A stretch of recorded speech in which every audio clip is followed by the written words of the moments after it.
All right, hello there. This is going to be a bit of a live slash semi-narrated commentary video that I'm gonna make for just general 1K plus Telos. You can use these tips if you're trying to push or learn how to do 2449 claims efficiently. If you're watching this video, I'm assuming you already have a basic understanding of how 1K plus rotations work and how his freedom works. So I'll be skipping over the stunning basics as well as his attack rotations and just going over a bit more of the advanced strategies. So obviously, P1, you're going to be doing natty. Remember that rack can't give impatient procs, so try to avoid using it while building. You should be able to get to 100 within 4 abilities. Always make sure you have vigor on when you hammer. Here it's the most difficult walk for people to master, west walk. So what I like to do is escape after my rack there. You can also do it after this rack here. So I'll demonstrate it like this. Whichever one works better for you, I guess. And when you walk your combust here, you want to make sure that you click Telos one tick after walking him. And this is to make sure that he doesn't go too far west, because if he goes too far west, then you'll be pushed out of your sun, because you still want to be on his west side in order to make your abilities hit faster. All right, so here, do your typical rotation.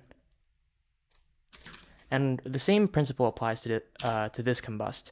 We don't want him, if he's west walk like he is here, you don't want him on the south wall, because that will actually block your ripper pathing, and your ripper will be unable to attack. So I kind of messed up the positioning there while I was explaining, but you want to be moving in this direction, in this general direction over here, just so that you get as far away from him as possible to force the mage autos. And this is a really important tip for higher enrages, where his melee autos start to hurt a lot. Also, by going that particular direction, you also have a really good chance of getting him out of the black beam wherever the next one may spawn. All right, so here I'm a bit low HP, so I'm actually going to soup there. A lot of people are afraid to eat the soup before P5, but it's fine there because you're going to get drained of adren anyways. So eating the soup before your D-breath is sort of like using food to cancel onslaught in that respect. So the rotation that you do before the first font here, P4, typically depends on your adren. I like to do Wild Magic and Impact. I know a lot of other people like to do some combination of Ice Rack and asphyx. Basically, just be aware of how your rotation will affect your cooldowns coming out of the font, and adjust based on your starting adren. If you didn't A-pot end of P3, which will probably almost definitely happen if you're still A-potting P1, you'll probably be doing some combination of Ice Rack and Corrupt and like a 3-hit asphyx, just to make sure that you have adren to hammer and still reflect without losing adren. Here, out of the second font, again, a bit of intuition is required. You'll kind of be wanting to monitor your hits based on how much damage your Wild Magic does.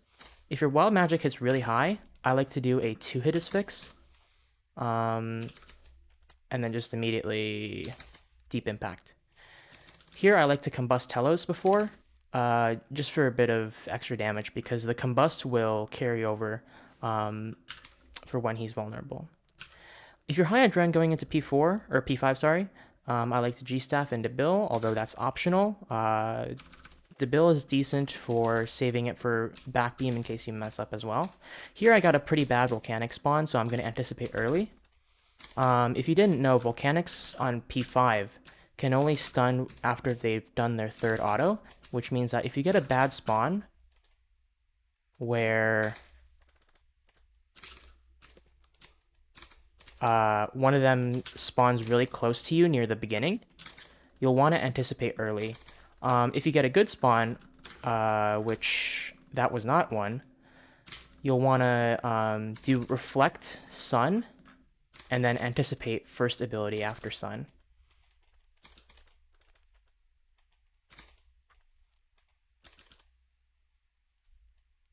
Here I'm just going to res because why not? All right, so that was actually a bit close. But then again, the volcanic P5s are easily the most RNG dependent out of all the possible spawns that you can get. All right, so we'll go for a few more kills, and I'll try to introduce new topics every kill that I haven't mentioned. And hopefully you'll be able to pick up some new things that you didn't know. So these are sort of like, these tips aren't really going to like make or break your kills. They will definitely speed up your kills if you aren't aware of them though.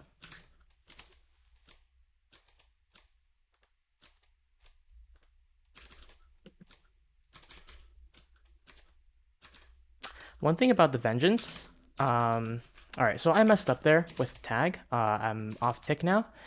Generally what I do when I'm off tick is I just skip the impact after. That'll make him tendril earlier.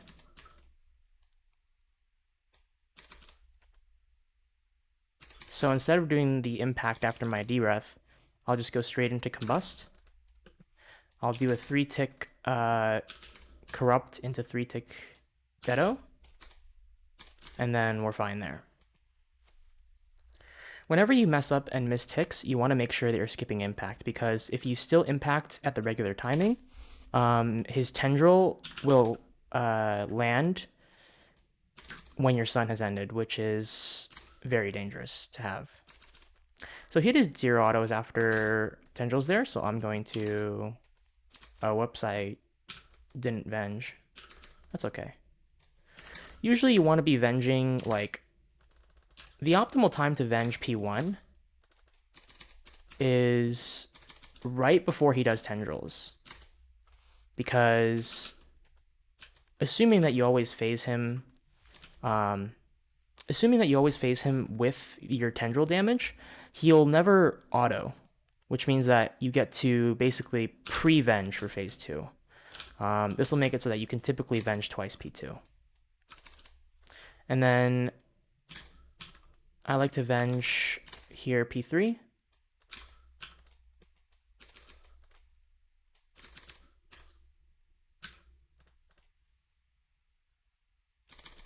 Oh, whoops, tick late there.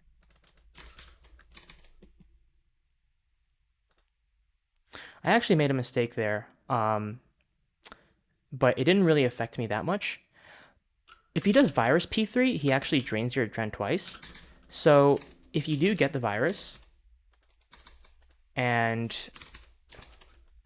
Alright, I'm messing up a bit here, because... Alright, that was a bit unlucky. I didn't notice that my ice had splashed. If you get virus P3, he'll drain your adren twice if his bar is high enough, or sorry, low enough, which typically it will be. So you want to avoid using your APOT if you can sort of predict that you're going to get a virus. So for that reason, generally watching the Telos HP very closely is a good practice to get into. It's a good practice to get into for every phase, to be honest, because a lot of the rotations are very, like, they assume average damage, and they're tick perfect based off of that. So if you're depending on the variance of, like, you know, the current kill, you can either phase way before or way after when the rotation intends you to phase the boss. And that can have a lot of unintended consequences. So with the south walk, you just want to walk north out of your sun like this and sort of drag him into your sun. Remember that this sort of vertical is still in your sun. So again, we always... All right, so I missed a tick there, so I'm going to do a 3-tick deto and just hope that it phases.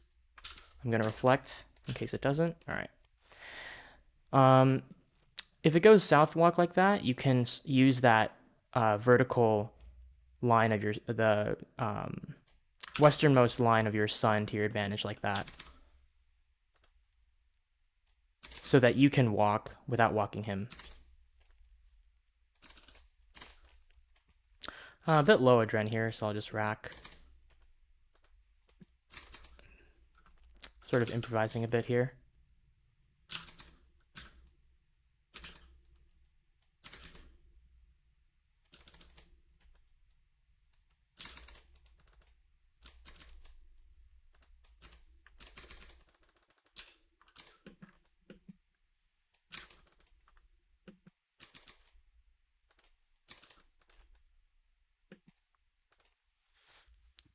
All right, so that was not the standard P2, but generally, if you're just properly DPSing, you'll be able to skip, at least skip virus every time. All right, and I don't have sigil here for some reason, so we'll be improvising this P3 as well.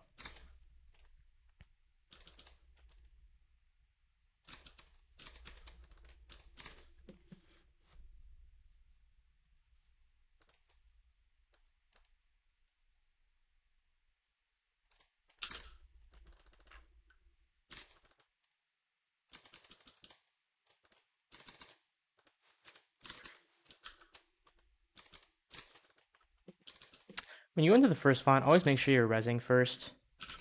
That'll make sure you don't reflect the damage, which will lower the amount that you get back.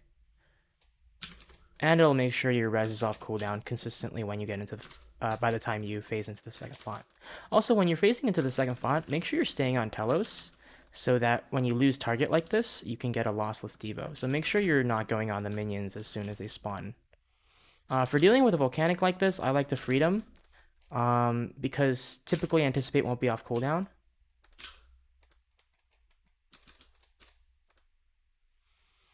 And that means you'll have anticipate for the third font. Now I'm fast phasing this P4. That's definitely completely optional. Definitely don't fast phase P4 if you don't have a defender, because then you won't be able to 2-tick all of your entangles like this.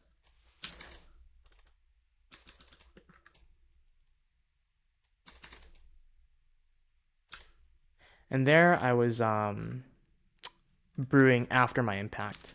Typically, if you're kind of low, you'll want to brew at the end of P4, because your stats will get restored during the phase transition by either overload or your aura. So you don't want to be brewing down like at the start of the actual phase.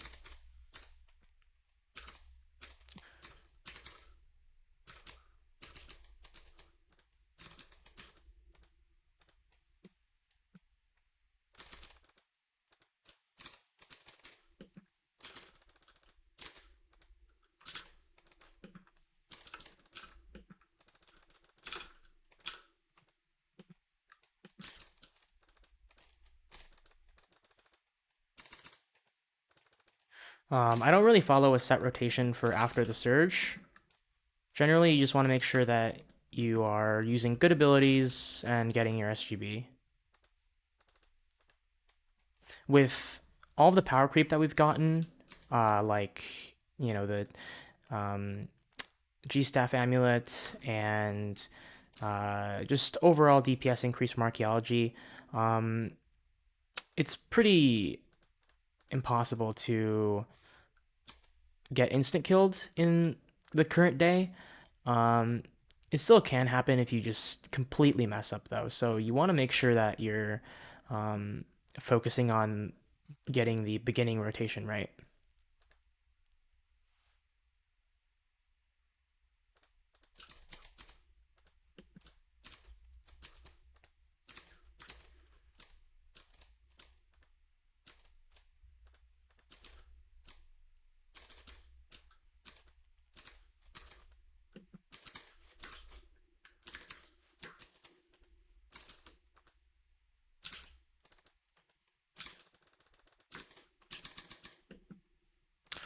If you ever mess up the west walk and accidentally let him walk too far west when you combust, like I'll let him do it here, you can actually just go in your sun like this. And as he walks over, you'll be able to anchor your deto in the spot that he started from when you started charging. Here I'm a bit low HP, so I'm actually going to brew back up. It's not really a big deal because he's still hammered. And this is so that when I vitality here, I'll be at the maximum HP possible. And I missed the Venge there, but it actually worked out because the second hit was much higher than the first one. Oops, I forgot to Vuln. If he's this low, you want to make sure you're not impacting him because he'll always freedom at that exact timing. If you impact him after his freedom, as he's just about to phase, that'll sort of mess up his freedom timing this phase. By not impacting there, you can always make sure that this ice rack will break his freedom. And the timing of that ice rack is important because this ice wild magic here will also break his freedom again. And that'll make it so that your asphyx here will fully stun him. Not super important because you're icing him throughout the phase so much that pretty much any rotation you do will guarantee that at least some part of your asphyx is stunning. But I like doing that just to ensure that I get the full value out of my asphyx. Alright, so here his HP is a bit high. So I'm actually going to deep impact. And then I'll target cycle the golem so I can build up with res. And I'm actually going to skip reflect and just eat. Because I was a bit low on adren.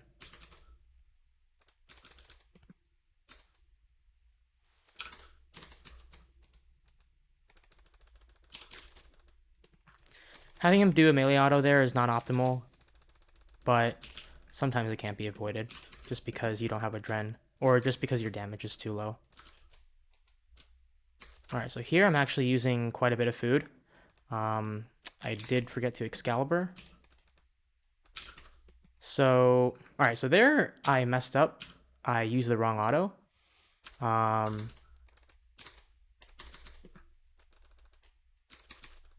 So I simply did a 5-tick ice to make sure that my asphyx could stun him. If you're familiar with the ideal gas stun guide, this is one of the most important principles of proper stunning, and it's a very, very useful recovery strategy.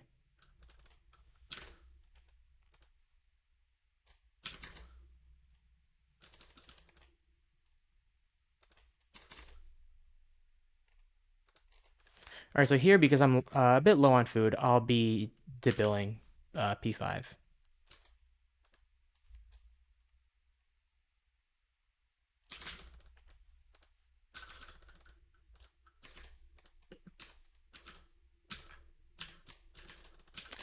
Generally, I like to Vitality Pot as soon as all the golems are on me. You can do it a bit later if you want. Just make sure that you're getting the full value out of it by not having it overlap with your Cade at all.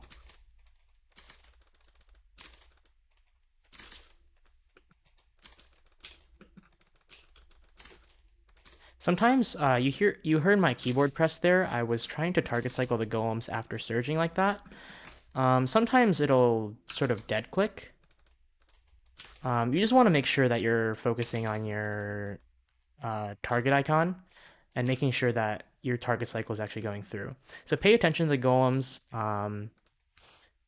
If they're not getting highlighted, just make sure you press your bind again. Because the last thing you want to do is entangle Telos.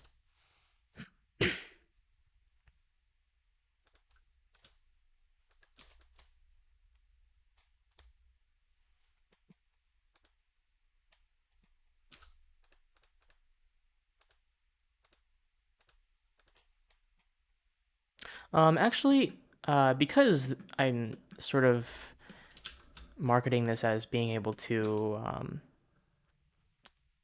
these tips as helping people who are pushing, I'll just do a 4K kill for the very last kill of the hour. Just to show that like these strategies can help you with food consumption as well as just not getting KO'd to autos. So the big thing about 4K is his melee autos are hit very, very hard. So that's important to keep in mind for mostly P1 and P2. When I was pushing, I always ate a soup before going in so that I could have like 13,000 HP at the start instead of 12,000 or 11,500. Here I'm getting a bit lucky because he's splashing a lot. 4K is generally like the enrage where you start having to consistently use your disrupt P1.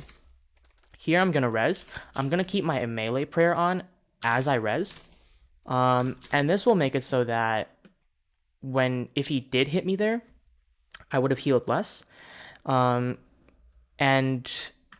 that's good for your Darok relic. Just making sure that you have a smaller chance of failing the tendril. Alright, so here I'm going to Vitality Pot, but I'm going to keep my melee prayer on, just because he'll actually KO you at this enrage.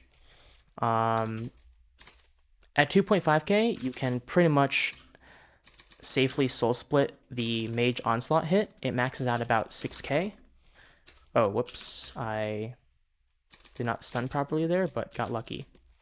At 2.5k, you can pretty safely tank that with soul split on. Above that, oh, whoops, I messed up pretty big there.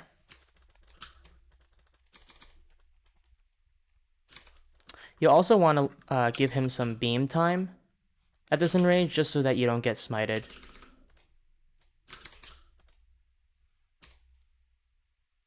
Oh, didn't notice that wasn't his fixing. All right, try to grab a res there, but he phased. A lot of what happens at 4K is going to be a bit improvised. And that's just because when he's hitting this high, oftentimes you'll have to like res or eat or whatever. Alright, so I had res cooldown there, so I'm just gonna not res in this font.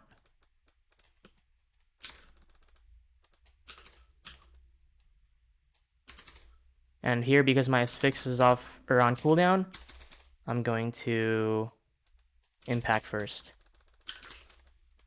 As always, stay on Telos until he phases into the font so that you can build and still lose target when you devo. Freedom whenever the volcanic stuns you. Even if the volcanic doesn't stun you, you want to freedom. Alright, I just did the wrong auto again. Ooh, okay, this is bad. I meant to 5-tick the ice there, but my inputs were too close together and they ended up on the same tick. But yeah, you'll want to still freedom as the font is about to die, because you don't want the volcanic to stun you as you're trying to run away from it.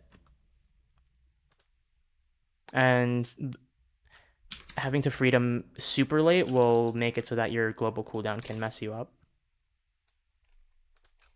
At 4K, I would say probably always try to start P5 with debilitate, or gstaff debilitate rather.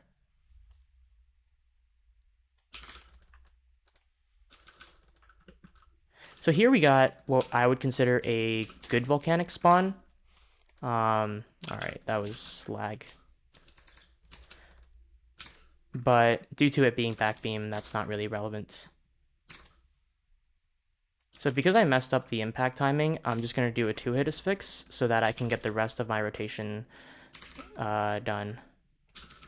Alright, so there I got green beam, but I vitality'd and reflected regardless, which means that I would have been pretty safe.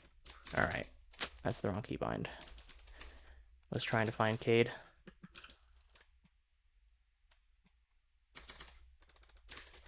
And you know, back beam is pretty chill. especially at the higher end ranges. Oh god, I didn't target the golem there. Hey, nice. Rewarded for doing 4K. So even if I had gotten... so I messed up the stun timing there with the impact. If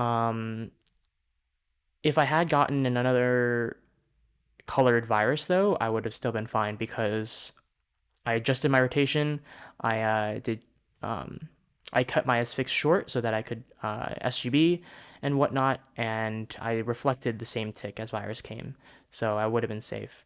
At 4K, I would say you probably want to just cade as soon as possible because the virus hits like 3K per hit at that enrage. But for 2.5Ks, you can reflect and power burst and tank it for like 2 GCDs to get a decent amount of damage off. I know some people like to not reflect at all and just do revenge cade. That's perfectly fine as well. I personally think that the reflect damage is decent because you get to reflect like 4 hits of virus, and as well as any Telos autos that come during that time. During the 2 GCDs after reflect where you're doing revenge and then cade. So yeah, so that's pretty much it. If I in the editing of this video, which there will probably be close to none, if I, you know, am made aware of any other tips, as well as if I just, remember something that I didn't mention here, I'll put it in the description maybe. As always, you can ping me on Discord in PVME or ask me on Twitch. I stream not regularly, but pretty often, I would say. And I'm probably almost always doing Telos. So that's pretty much it for this video. Hope some of these tips are helpful. I know that some of them may seem very irrelevant or trivial, but all of these combined will make your pushing experience and overall high-end rage Telos experience much smoother. A lot of people complain that they take way too much damage on like P2 or P5. And with these tips, you'll be able to consistently deal with any sort of typical situation. So yeah, thanks for watching. As always, check out PVME for more Telos related guides, as well as guides for every boss in the game. I would say if this video was confusing for you, first I would suggest reading up on Ideal Gas Stun Guide. That guide is pretty old, but the basic principles of that guide are crucial to your basic Telos rotations, as well as improvising, which when you're learning new rotations, you'll be doing a lot of improvising when you mess up. And that guide highlights the basic mechanics of Telos' freedom, as well as stun timings in terms of either canned rotations or dealing with his freedom timer. And yeah, after reading over that, I would say then you should implement these tips. If you have any questions, again, you can at me on Discord. If you do it in PVME, I'll probably get back to you, or anyone else. We've got lots of people who are very, very good at Telos in PVME. So yeah, anyways, thanks for watching. Goodbye.